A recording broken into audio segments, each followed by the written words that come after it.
What's up, YouTube? Agent Zero here, and today I'm going to be going over my top 5 forged weapons list. Now, this is my top 5 list. Your list could be similar or could be completely different, but these are the guns that I prefer out of the 11 prophecies that Bungie has given us with the Curse of Osiris DLC. Without further ado, let's get into the list. Number 5. Infinite Paz 8. This is an energy pulse rifle, and it is prophecy number 8 if you could not tell from the name. One cool thing about the Infinite Paz 8 is it has Dragonfly. Precision kills create an elemental damage explosion. While this is not as good as its counterpart in Destiny, it is still a pretty cool perk to have. Now, this is a gun I like using in certain situations, such as right here in PvE when I'm running public events. It is definitely a cool gun for that, and it is one of the better pulse rifles in the game. So how do we unlock the Infinite Paz 8? You have to get 2 advanced paradox amplifiers and 2 Hermanium blossoms. Now, in order to get the paradox amplifiers, you have to run strikes, crucible matches, or heroic adventures on Mercury. The Hermanium blossoms, you have to do nightfall, trials, or heroic strikes. So to make getting this gun a little bit easier, I recommend just doing the strikes, so while you're racking up those paradox amplifiers, you can hopefully get a Hermanium blossom to drop. So now that we have talked about the Infinite Paz 8, how to get it, and what I like about it, let's get into number 4 on my list of my top 5 forged weapons.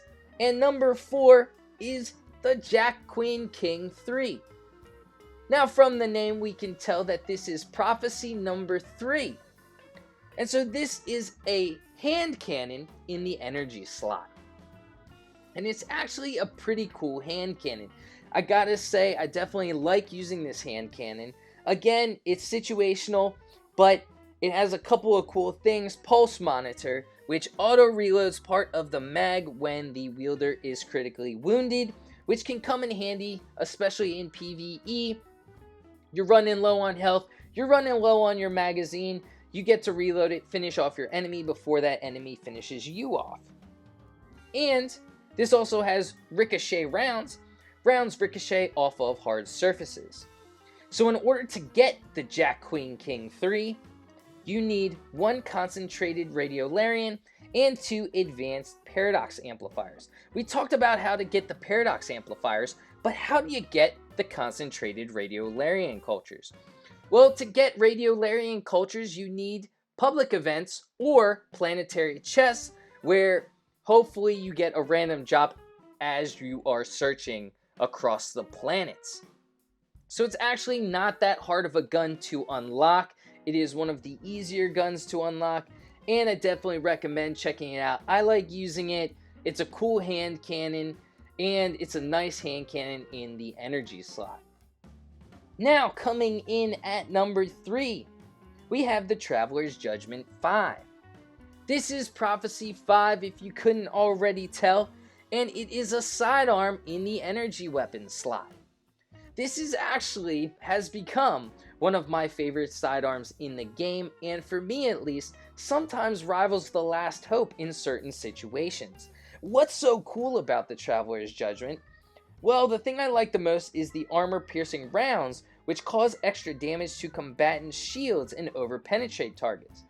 This also has Head Seeker, which means body shots landed with this weapon increase precision damage for a short time. So it's also pretty cool to have. Not always my favorite perk, but if I am not landing those precision shots, the body shots I'm landing is going to increase my next precision shot, which is definitely pretty cool.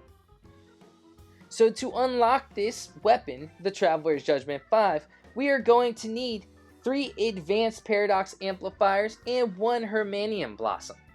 So it's, again, if you want to unlock it a little bit quicker, go into strikes. Hopefully you'll unlock the Hermanium blossom as you're farming for the paradox amplifiers.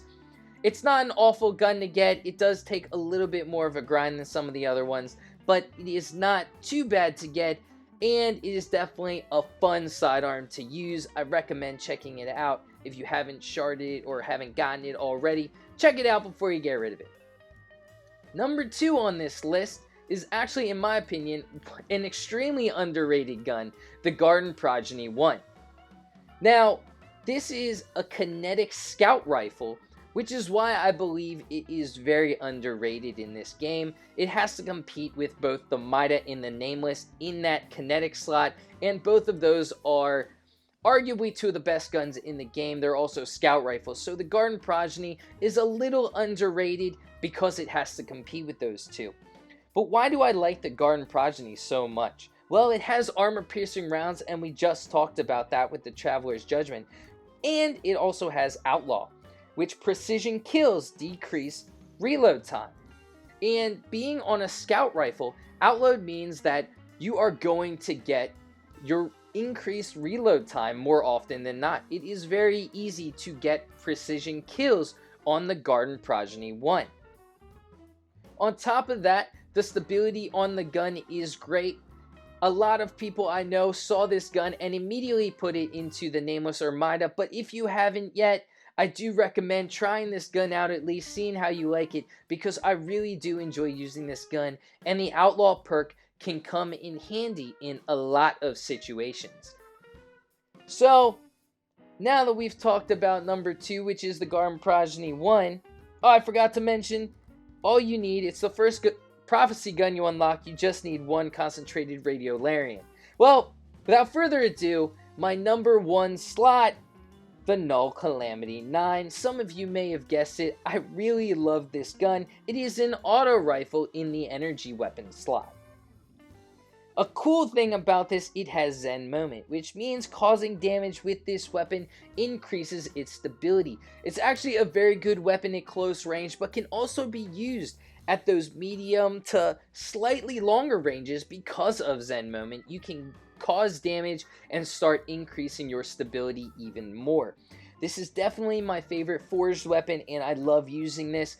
It is a very good gun no matter what situation you are in. It does have to compete with some of the better guns in that energy auto rifle slot, such as the Positive Outlook and the Uriel's Gift, but I do think this finds its niche because it is a 600 round per minute gun, and those 2 guns mentioned are only 450 rounds per minute.